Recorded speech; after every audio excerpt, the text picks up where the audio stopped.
Welcome, Financial Planning World. Dan Davis, co-founder. Today's series is a continuation of best practices in financial planning, specifically investment planning. Our topic's going to be on the 4 types of bear markets with the focus on structural bear markets. The first type is what I have come to know as normal. Sometimes I refer to it with clients as normal volatility. I think of it as normal because post-World War II, about every 2 years, you'll see a significant pullback. You know, technically it has to be 20%, but to a client, a 15% pullback or a 20% pullback doesn't feel that different to them. So no recession is attached to it, so the peak to trough to peak's normally a matter of months. Very similar style, but more elongated, is a cyclical bear market. There you do actually have a recession. So you've got the economy expanding, GDP growing, and then you have a recession. And somewhere 3 to 9 months before, you have the bear market pullback. The next type is event-driven. Event-driven has the steepest and quickest downward pull. For example, the COVID-19, we don't really know exactly where we sit today, but the first major pullback of that was about 4 weeks. In 4 weeks, we lost 34% of the S&P 500.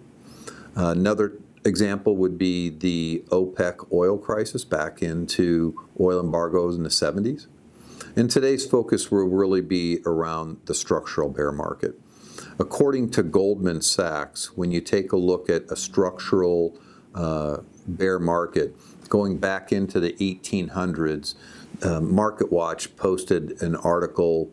We linked it on our financial planning LinkedIn post, so you can go back and see that if you're interested. But the MarketWatch quoted Goldman Sachs and said, historically, the average recovery is over a decade.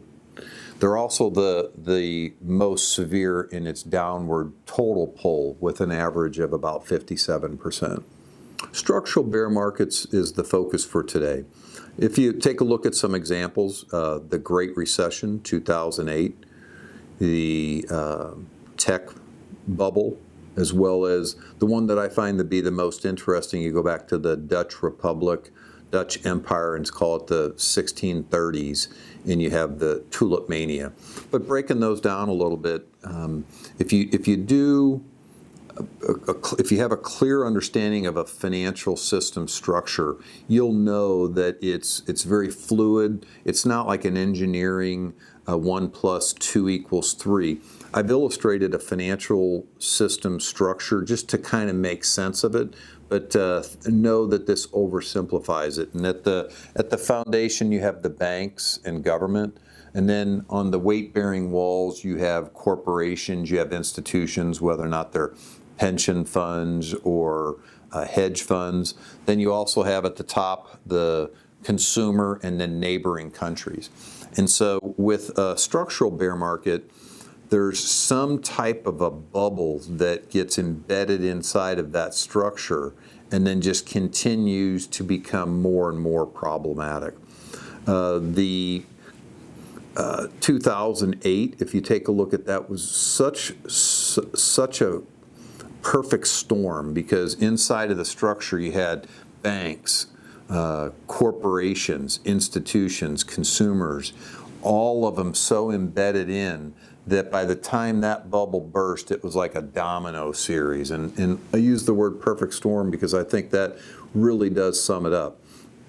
One could debate vigorously whether or not central banks intervening is healthy long term, because there is a society cost.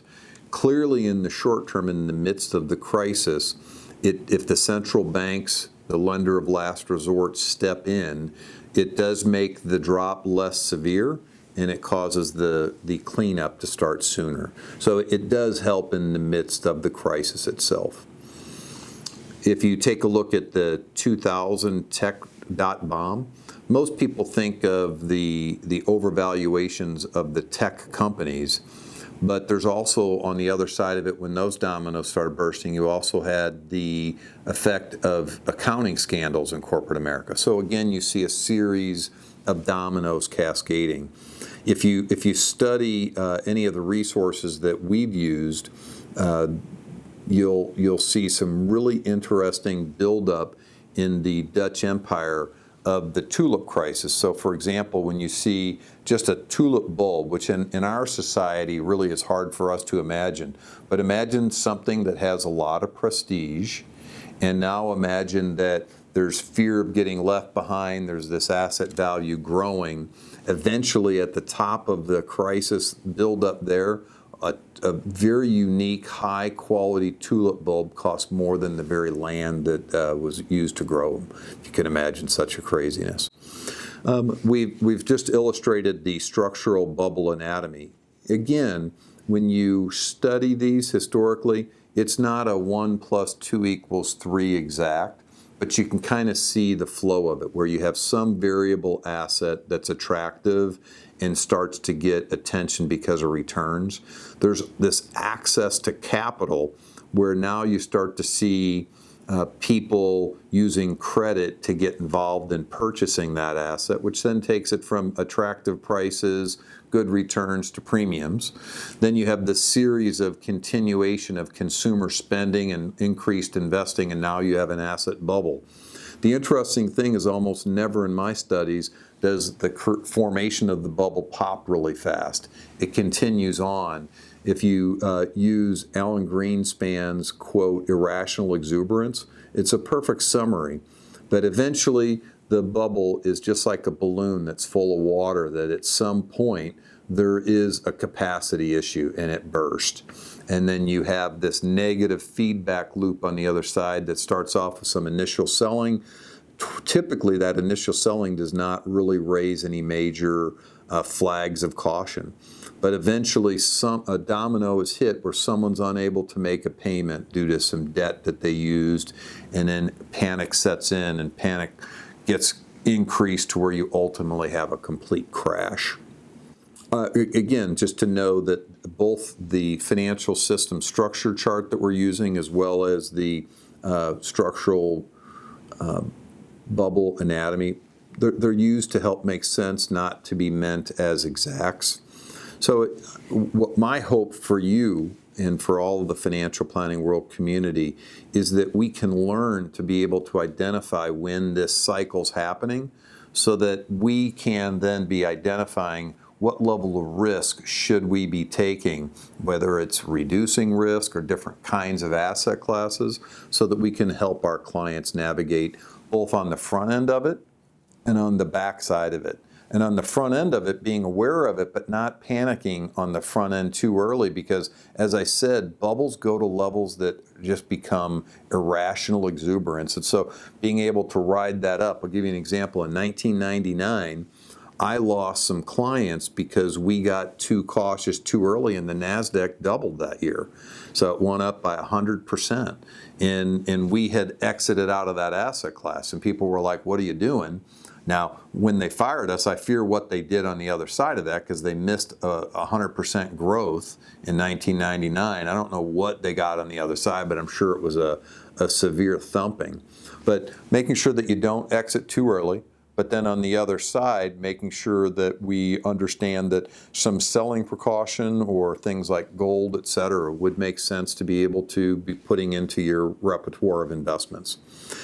All of us have our own different style of handling that, how we communicate with our clients, the types of market investment decisions that we're going to make. But some resources that I would highly recommend, 2 books, Manias, Panics, and Crashes. Charles Kindleberger is the original author. After his death, a couple versions were updated by Robert Aliber. You have Devil Take the Hindmost by Edward Chancellor. Both must-reads for us in this industry. In conclusions, the structural bear markets are the worst, both in the drop that we experience. Goldman Sachs, in their research going back to the 1800s, average is 57%. And then how long it takes from peak to trough to peak of recoveries, technically 11 years. So clearly brutal in both downward draft as well as elongation. Your call to action, simple. I'd like to invite you to learn more about financial planning world community. There's 2 routes of connecting in as a community member. If you'd like to discuss what those look like, simply go to financialplanningworld.com. You'll be able to see a way of scheduling a 30-minute appointment. Second, if you're not quite ready for that, follow Financial Planning World on LinkedIn. And then lastly, I co-authored a white paper on this particular subject with my son, Blake Davis. If you would like that, email us at financialplanningworld@adkinc.com. Signing off from our St. Louis office, thank you for your time. Have a great rest of your day.